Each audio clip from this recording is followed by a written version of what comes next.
Village ഓഫീസിൽ സ്ഥിരമായി village ഓഫീസറെ നിയമിക്കുക, വിദ്യാർത്ഥികൾക്കും മറ്റും ആവശ്യമായ സർട്ടിഫിക്കറ്റുകൾ നൽകുന്നതിൽ കാലതാമസം അവസാനിപ്പിക്കുക, വില്ലേജ് ഓഫീസിലെ അഴിമതി അവസാനിപ്പിക്കുക തുടങ്ങിയ ആവശ്യങ്ങൾ ഉന്നയിച്ച് ഡിവൈഎഫ്ഐയുടെ നേതൃത്വത്തിൽ വാഴക്കാട് വില്ലേജ് ഓഫീസിലേക്ക് ഓഗസ്റ്റ് 19 ബുധനാഴ്ച ബഹുജന മാർച്ച് നടത്തി.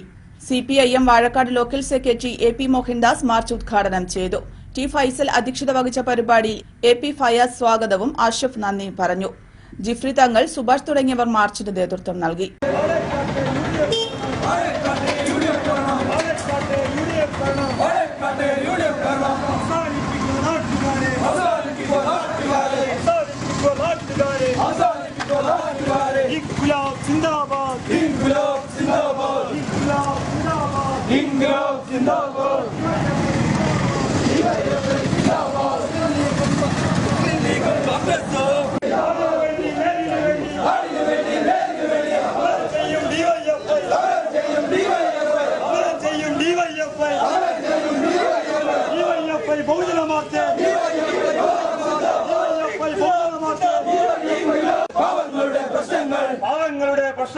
പാവങ്ങളുടെ പ്രശ്നങ്ങൾ പരിഹരിക്കാൻ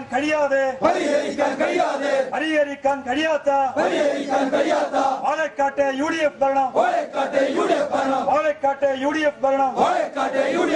അവസാനിപ്പിക്കൂ നാട്ടുകാരെ.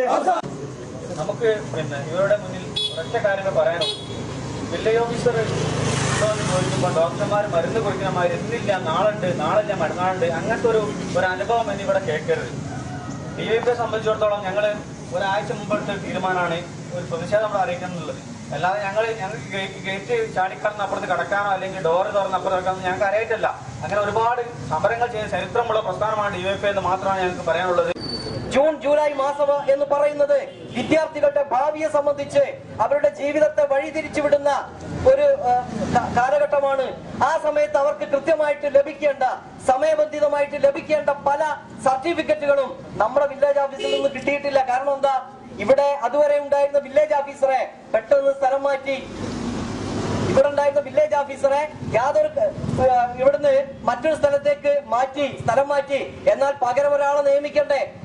സ്കൂളുകൾ തുറക്കുന്ന അല്ലെങ്കിൽ വിദ്യാലയങ്ങൾ തുറക്കുന്ന ഒരു സമയമായതുകൊണ്ട് വിദ്യാർത്ഥികൾക്കും മറ്റും ഒട്ടനവധി സർട്ടിഫിക്കറ്റുകൾ ആവശ്യമായ സമയത്ത് വില്ലേജ് ഓഫീസിൽ ആളില്ല എന്ന കാരണം പറഞ്ഞ് വളരെ നിരുത്തരവാദപരമായിട്ടാണ് വില്ലേജ് ഓഫീസ് ജനങ്ങളോട് അല്ലെങ്കിൽ വിദ്യാർത്ഥികളോട് പെരുമാറിയിട്ടുള്ളത്.